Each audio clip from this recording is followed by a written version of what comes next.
Hello， 大家好，这里是玩在生活。我们大家都知道，家里的冰箱用过几年之后就很容易坏掉，我们也就不能使用了。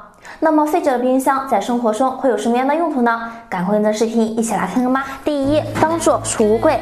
很多的家庭是小户的家庭，东西太多还没有地方放，这时候我们就可以将废旧的冰箱改造成一个储物柜。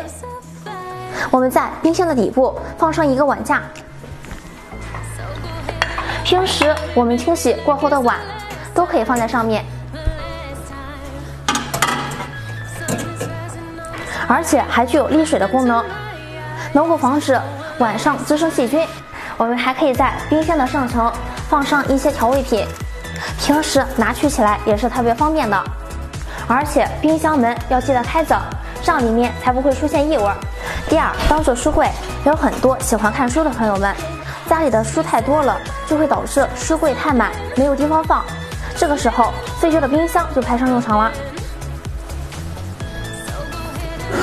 我们可以将我们喜欢看的书进行分类，摆在上面，废物还能再利用，效果不错。第三，可以拿到二手市场去卖掉。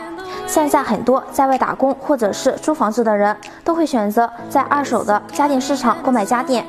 我们可以将废旧的冰箱放在网上进行售卖，行情蛮不错的，尤其是每年的金九银十这个销售的旺季，所以让我们的冰箱很快就会卖掉。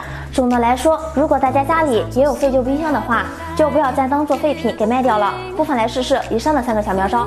好了，今天的小妙招你学会了吗？如果你有好的意见，请在下方留言，喜欢的话就点赞加关注吧，我们下期再见。